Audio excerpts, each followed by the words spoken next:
KSCU, Santa Clara, the underground sound, 103.3 FM on your dial, as promised, coming through. Can you hear yourselves? Yes, okay. As promised, coming through. I'm telling, this is an honor, great honor for me from the center of my heart. I've seen a bunch of your movies, and I love them. We've got the great Gossett Jr. in the studios. How you doing, my friend? I'm fine, man. Get down and give me 50. All right, I'm ready to go, bro. All right, so we're right here. We're hanging out. Thank you so much. How's your day so far? So beautiful. It's a beautiful town, man. Yeah, man. You just got in from L.A., you told me. Got in from L.A. It's wet down there, too. Is it? Makes the spirit a little funny. Hey, man, it's Enemy Mine Part 2, right? Yeah, man, you got that right. I know, bro. I followed you, buddy. So we're here. We're also here with Mark Young, right? And he's a director in a new movie that you're in. Mm-hmm. Okay, can you let me know about that, please? No, it's one. I'm going to let Mark talk about it. All right, let's do it. Let's do it. Hey, he wrote it and directed it. All right, hey, let's go for it, Mark. All right, the movie's called The Least Among You. It's showing tomorrow night at 7 o'clock at the California Theater here in town. Okay. And we hope everybody comes out. It's a big, huge, gorgeous theater and plenty of space. It's based on a true story. It takes place in 1965. It's a young black man who's a first black student in all-white seminary, has to go there against his will, and it's fairly racist. And he gets in over his head, and one day he meets his elderly black janitor who happens to live in the basement of his dormitory. And he doesn't think much of him at first, and finally, he says one day, "Why don't you come down for breakfast? My wife and I will make you breakfast." So he comes down there, and they start a relationship, which becomes more of a surrogate kind of mother and father. And he Samuel, played by Lou Gossett here, mentors him through this whole ordeal process. So really, what he was meant to be learning from the kind of holy men up on top of the land, he learns from Lou's character Samuel. Oh, okay, great. Now, how long did this movie take to make, man? Was this a while? Was this a long? 6 weeks. Well, I mean, it's an 18-day shoot. That part was the shortest part. I wrote the script in '95, and it took a long time. Took a long time to make, huh? Get the money and get the right cast. Right. But it all came together at the right time. So we just finished it, and we premiered it in January, and so it's just now out and looking for a distributor. Now, it's showing in this film festival this year, right? Yeah. Okay, great. And you'll be there tomorrow at the California Theater, Mr. Gossett? Yes, I will. I'll be there at that beautiful theater. Yeah, oh, man. Will that be your first time there? I think so. I have it's a little trivia, but I'm one of the small minority and a double minority owner of the Arizona Diamondbacks. And I used to come up here to watch the baseball team. Oh, did you? Scouting for the team. So I think I remember that. And I also came when I was doing a film called Diggstown. Oh, I was just watching that yesterday, man. And we used to come in here for the weekend and have a good time.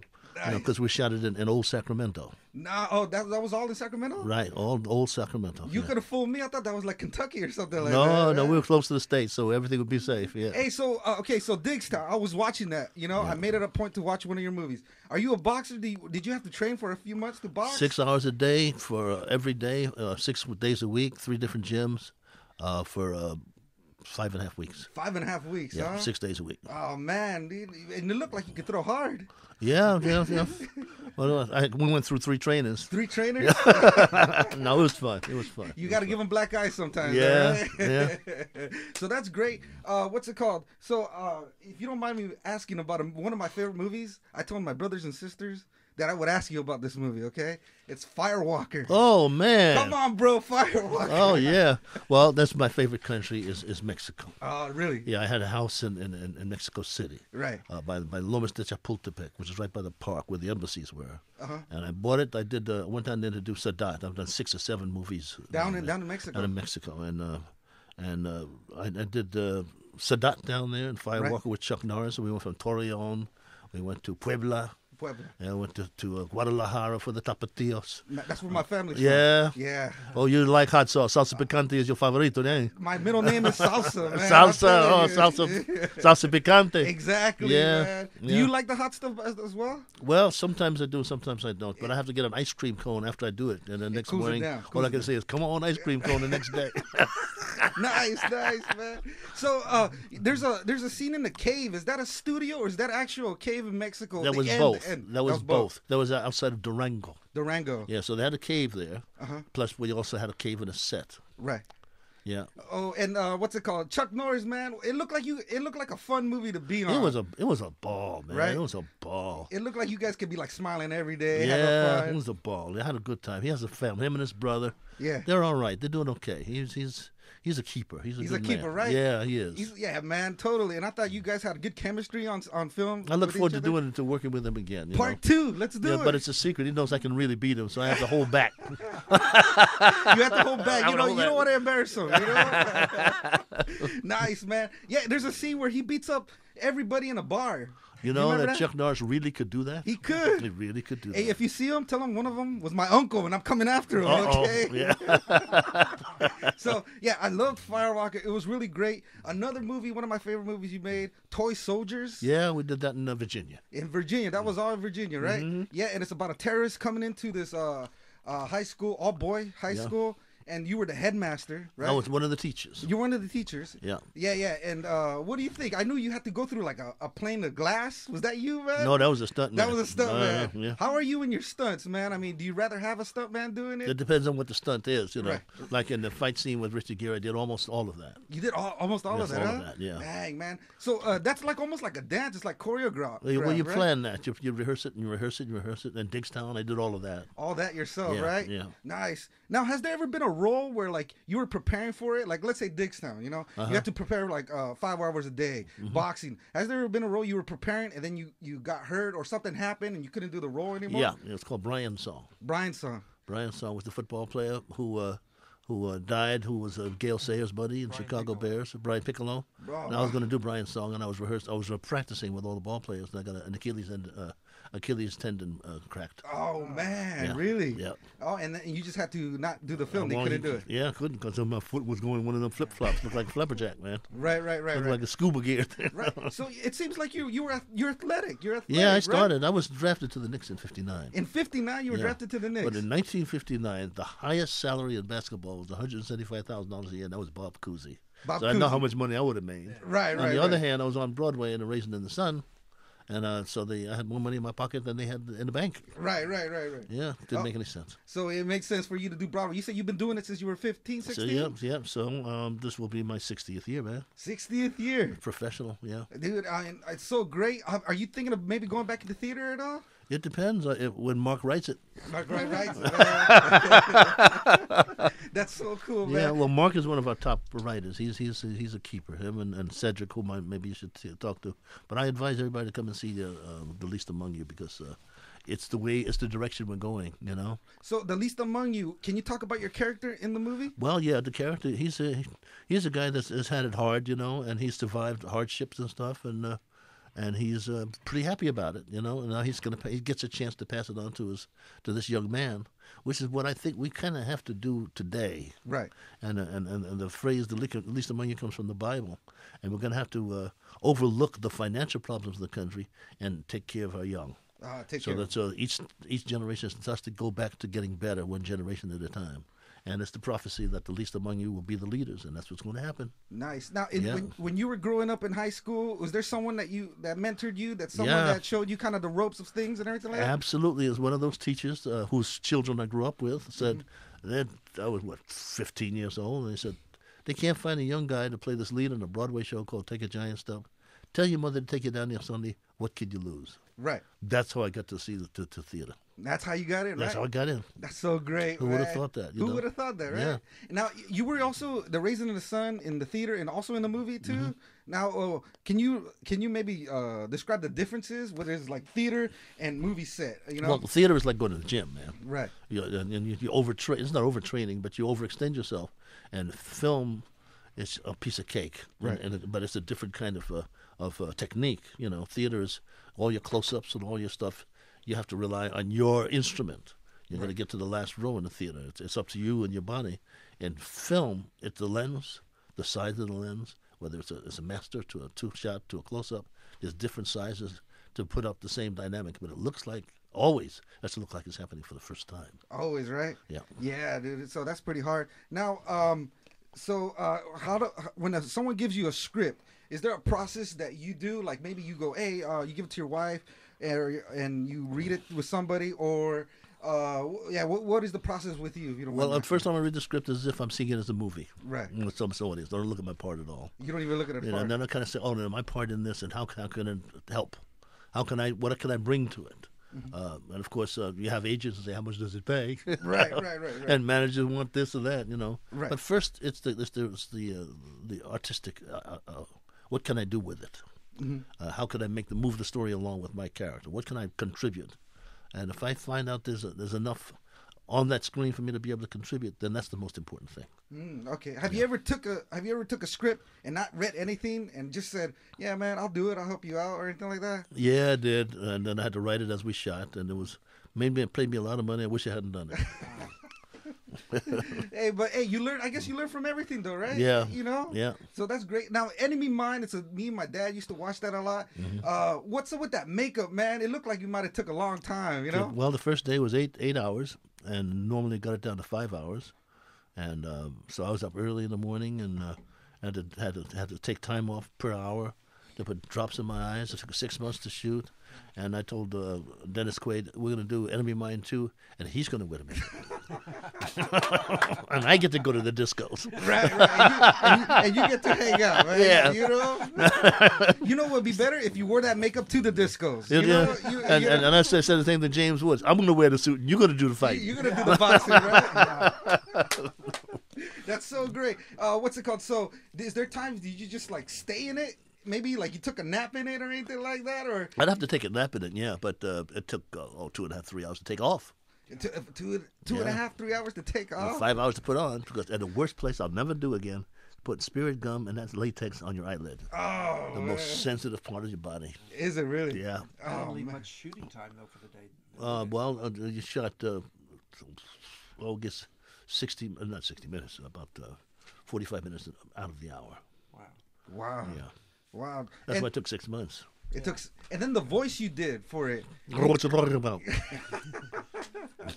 Now, is that something you always done, like when you were younger? Well, it was a great challenge there because we had to create from scratch what a being would be like. Right. From another planet, 85% water. Right. Who would be emotional, and he had gills that when he got angry. Right. So the gills, they did their job with the costume. So I had to come up with something, Right. And I remembered I used to imitate the Lloyd Bridges. Lloyd Bridges. You remember that Sea Hunt? Yeah. This is Lloyd Bridges. So you imitated him, basically. So that always have water in his lungs, and when he got really excited, it'd be really loud. Right. And when he would meditate, it would almost be like a purr. Oh, okay. But it was quite a challenge to create this. Because you have to talk like that the whole movie, right? Well, no, he speaks kind of like this, except when he gets emotional, it gets into the guttural stuff. Yeah. Right. Yeah. And what's it called? Did he ever call you up and go, "Hey, why you take my voice, man? That's my voice." No, that wasn't Lloyd's voice. I was just.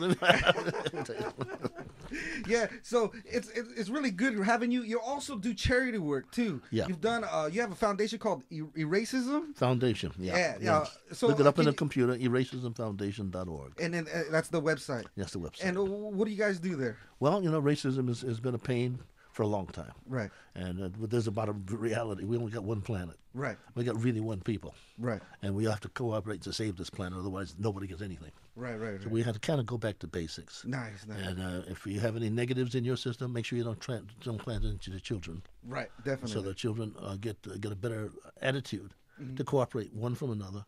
And we're not going to completely eliminate war, but you can go in that direction. Right. And we can communicate. We can get along better than we are. Definitely. Yeah. And how long ago was that started? That started in my life about 5 or 6 years ago. Now it's organized 3 years, and now this year is going to be its biggest year. Oh, nice. We've got a lot of athletes, and everybody's just about to do golf tournaments and dinners and stuff. Because it makes sense. You need a caddy? I'll carry your clothes. You got it. Yeah.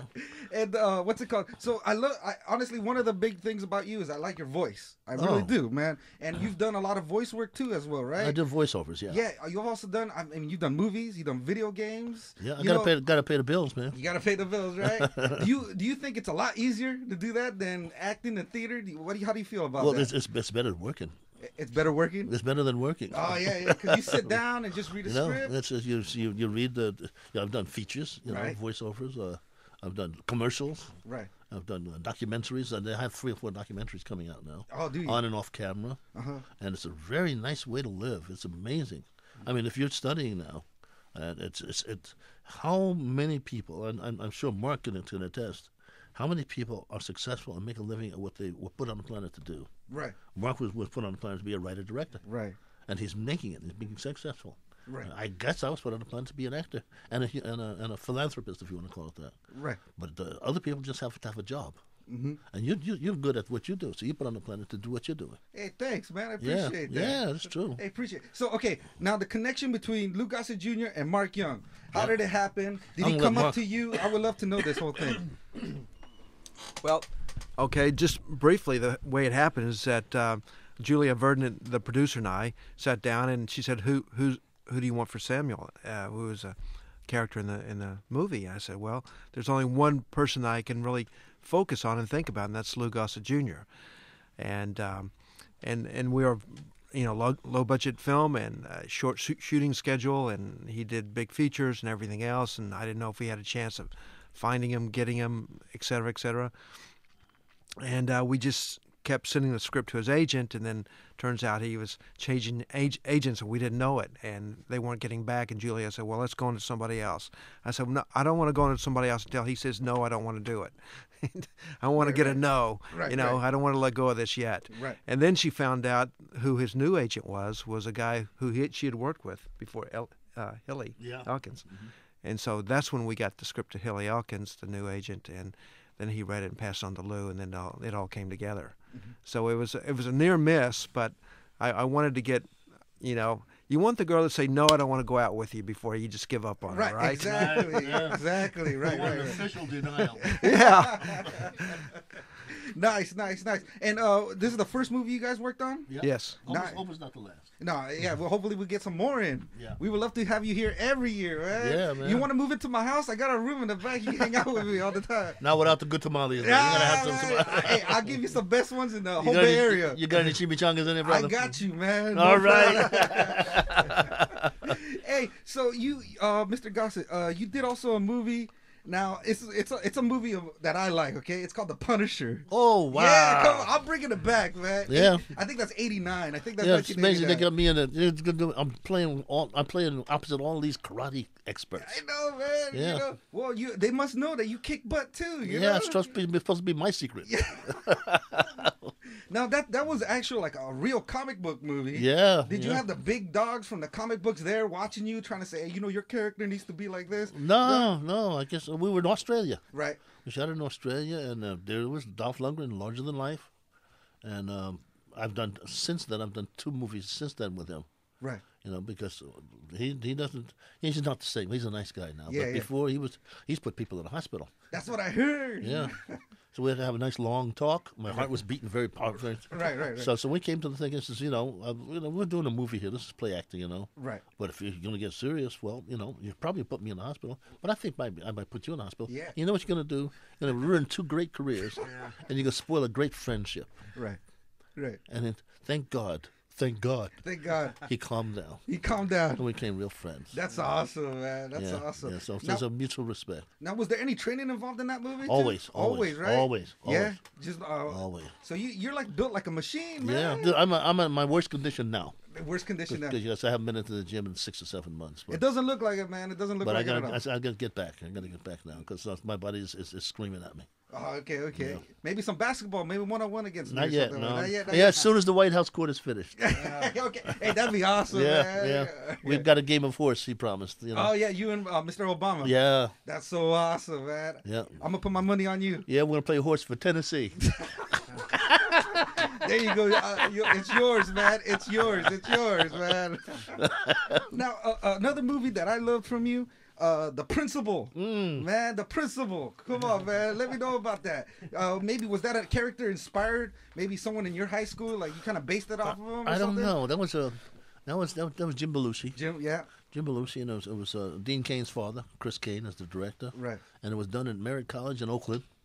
Oh, it was in Oakland? And that was the birthplace of the Black Panthers. Wow. That was where the Black Panthers were born. So the Black Panthers, ghosts were all in every one of those rooms. Right. And the security was the The Hells Angels. No way, really? Yeah, man. Yeah. So you don't come late for work. No, you don't, right?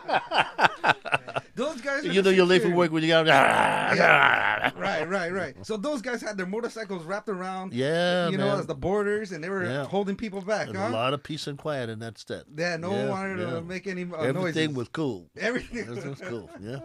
That's so awesome, man. And what's it called? So that was shot in Oakland. What's it called? All these places, they're all shot around here. Yeah, man, that's right. Really nuts, I hang around here a lot, That's so awesome, man. And what's it called? You also wrote. I didn't surprise you. Also co-wrote a song. Yeah, what's up with this, man? During the folk era, when we had to pay rent. Right. I got a guitar with Bob Dylan and all those guys. And I ran a thing called a hootenanny, because you get in for nothing, you drink coffee, and you get a lot of acid, and you stay up a lot. Right. And you pass the basket. They were passing the basket, and I said, I got to pay my rent. Right. So we passed the basket, and I learned some of the songs, got a guitar, and started playing music. And at the end of 2 years of that, I ran a hootenanny with Paul from Peter, Paul, and Mary. Right. Paul Stuckey, his name is Noel Stuckey. Right. And through there came Bob Dylan and Jimi Hendrix and Richie Havens and all those particular people. And so I got a job. I got a television series called The Young Rebels. The Young Rebels. So I dropped it. Right. And the series didn't make it, and I was going to be evicted. Wow. A 45-degree angle, street in the mountains. I was living high on the hog, too, man. Couldn't pay the rent for 6 months, and got getting ready to put me out. And I got a residual check that day. Richie sang my song, Handsome Johnny. Right. At Woodstock. At Woodstock. And it's also on his album, A Mixed Bag. A Mixed Bag. Yeah. Wow, man. Protest song about Vietnam, about war. Ooh. And do you still play guitar at all? A little bit, still. A little bit, huh? Yeah. That was that done in like one night? That song was that done? It was an inspirational song. Handsome Johnny going to war with a new weapon. Right. And it's supposed to have been the song without end.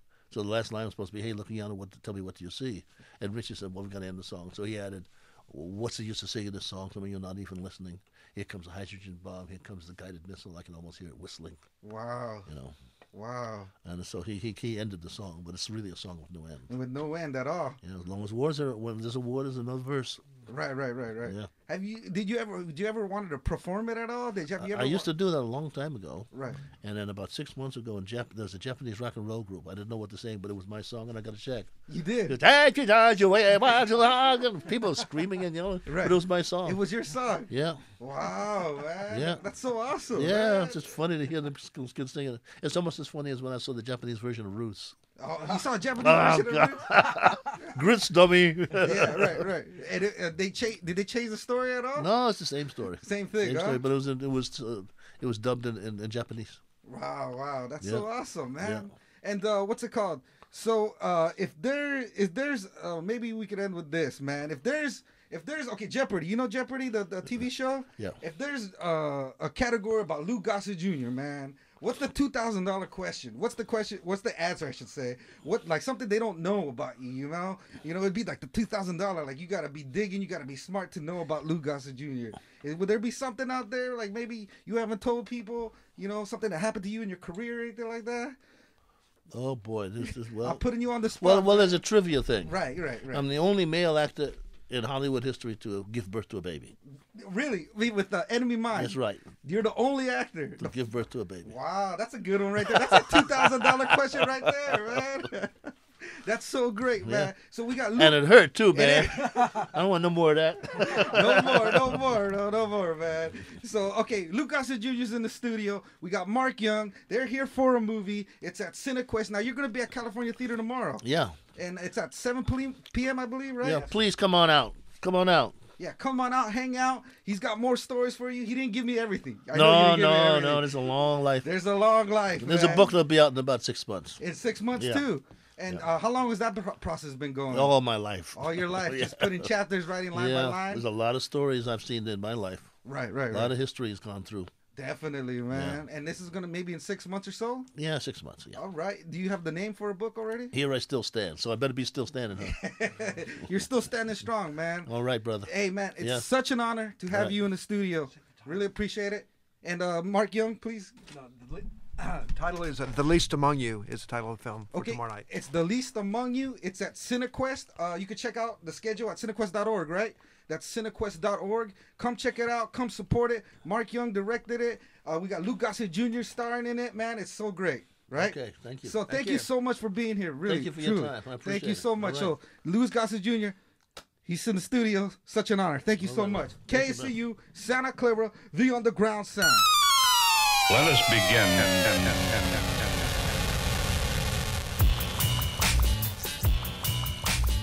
Just a young scholar.